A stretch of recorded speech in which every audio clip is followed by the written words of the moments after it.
This is 7 in National News, and in our top story, the Federal National Council on Tuesday has suggested that penalties will be created against those violating the law pertaining to the census and issuance of national identity cards.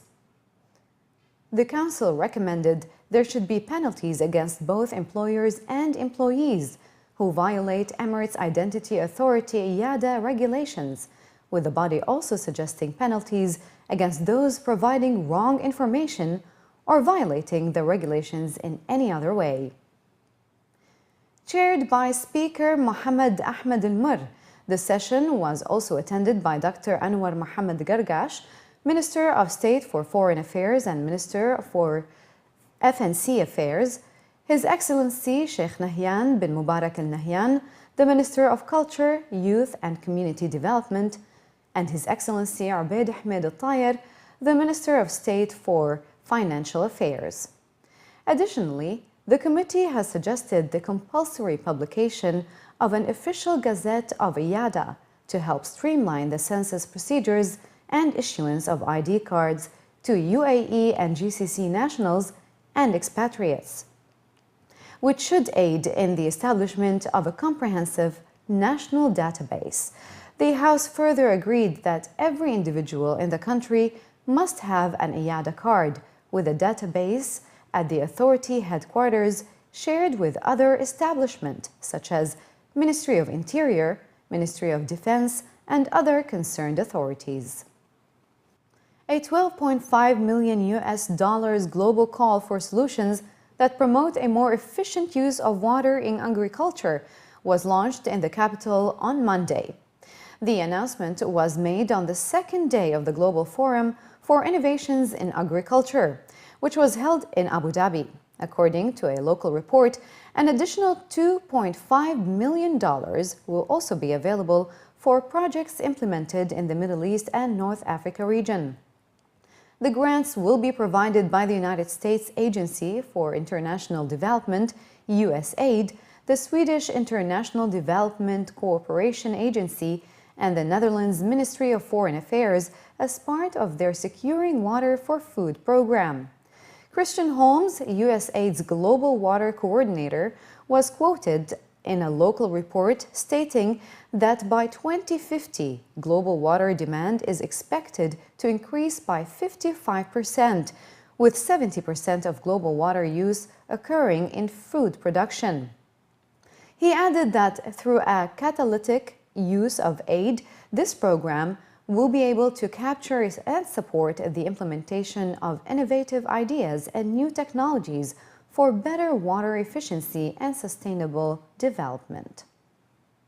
The minimum number of days in an academic year across public schools in the UAE is below global standards, according to a new report by the Organization for Economic Cooperation and Development, OECD. The report by OECD, titled Education at a Glance 2014, indicated that in the UAE, instructional days in an academic year were reduced to 175 from 189, which is 8 days fewer than the global average for Lowell secondary schools and 10 days fewer for primary schools across the member countries of the organization.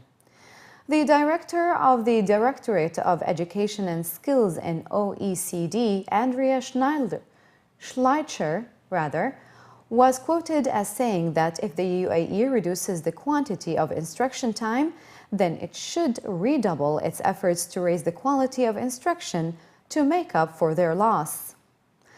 The report claims that China, France, Greece, Iceland, Ireland, Latvia, and Luxembourg were among the countries with the least number of instructional days, requiring students to attend school for 170 days or less. In contrast, the schools in Brazil, Colombia, Italy, Japan, and Mexico had to offer at least 200 instructional days a year. According to the UAE Ministry of Education's academic calendar for the next 3 years, released last September, public schools in the UAE will be operating for 183 days in 2015-2016, 184 days in 2016-2017, and 181 days in 2017-2018. 10,000 companies have benefited from resettling around 20,000 labor card violations during the first 2 months of the Ministry of Labor's Fine Resettlement Grace Period, which was launched on January 5th of this year. According to Hamid bin Dimas al-Suwaidi, Assistant Undersecretary of Labor Affairs at the UAE Ministry of Labor, all companies have benefited from the grace period, saving in total around 250 million dirhams by paying only 20 million dirhams at 1,000 dirhams per card. The total value of the actual fine is 270 million dirhams. The ministry has taken administrative action against companies who have not taken advantage of the grace period so far and resettled labor card violators. The number of labor cards stood at 80,000, owned by 30,000 companies. He called upon all employers to take advantage of the grace period in order to avoid a 500 dirhams fine per month. Many bottled water companies may be planning to hike prices by up to 20%, similar to the recent price increase approved by the Higher Committee for Consumer Protection for an Abu Dhabi-based company. According to reports in a local daily, the companies will submit their requests for a price increase of bottled water at the committee's meeting, which is scheduled for March 31st. The report stated that executives of a number of sale outlets stated that they had received official letters from the Higher Committee for Consumer Protection giving its approval for an increase in the prices of different bottles of water of one company by 20% during their meeting with the Consumer Protection Department at the Ministry of Economy on Sunday. Executives said that the decision may lead to other water companies also seeking to increase the prices of their water bottles. Under the patronage of His Excellency Sheikh Nahyan bin Mubarak Al Nahyan, the UAE Minister of Culture, Youth and Social Development, an exhibit of works by internationally celebrated photographer Steve McCurry opened on Monday at the Empty Quarter Gallery in DIFC. Entitled 7 Princesses, the exhibition celebrates the lives and achievements of modern Emirati women in a bid to actively build bridges between the UAE and international cultures, presenting a unique point of view regarding the role of Emirati women within the society and within the international influences. I think working on this incredible exhibition about the 7 princesses of the 7 Emirates was a great opportunity to come meet some very empowered women that are making a difference in the Emirates, women that are kind of take charge, doing kind of amazing things. So to me, the beauty of this project was to come and visit and to meet people who I probably wouldn't have a chance to meet and work with in any other situation.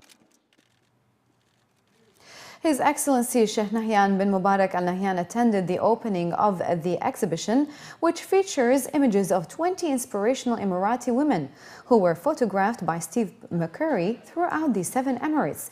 Each photograph a reflection of the crucial roles of the contemporary, vibrant and dynamic Emirati woman. Speaking about the gallery's vision, Safa Al-Hamid, the managing partner of the Empty Quarter, said that they want to create a center of photography which promotes photographers both in the Middle East and internationally. She also added that 7 Princesses is a project that will give all cultures a chance to explore and understand the enlightenment of Emirati women through these images. The exhibition is open to the public until the 13th of March at Fairmont the Palm, followed by a public gallery opening from the 16th of March to the 16th of April at the Empty Quarter in DIFC. See, here it's a young market, but it's growing very fast, very fast. You will see the difference between now and 5 years ago. A lot of people are asking for local photographers from our side, when we go to art Paris, for example. They prefer Mu'tasim al-Mascarede's work, for example, because it's like an exchanging. And finally, in the bulletin, Switzerland-based luxury watch, jewelry and accessories company Chopard has launched its new Imperial Collection, Novelties, in Dubai. At a colorful gathering in Burj Al Arab today, the luxury accessories company exclusively launched their Imperial watch, specially targeting the female segment in the Middle East region, who, according to the company representatives, desire opulence and luxury along with sophistication. Revealing a few details about the Imperial Collection, representatives of the Swiss-based company highlighted that Roman numerals punctuate the dial of the watch, reflecting ancient times, while a diamond-set crown resembling a lotus flower is fitted on the case. Designed to give the model a lighter touch, company officials stated that Chopard, as a luxury brand, has a strong recall value among its consumers base, and its new Imperial Collection will strengthen appeal with the women in the region.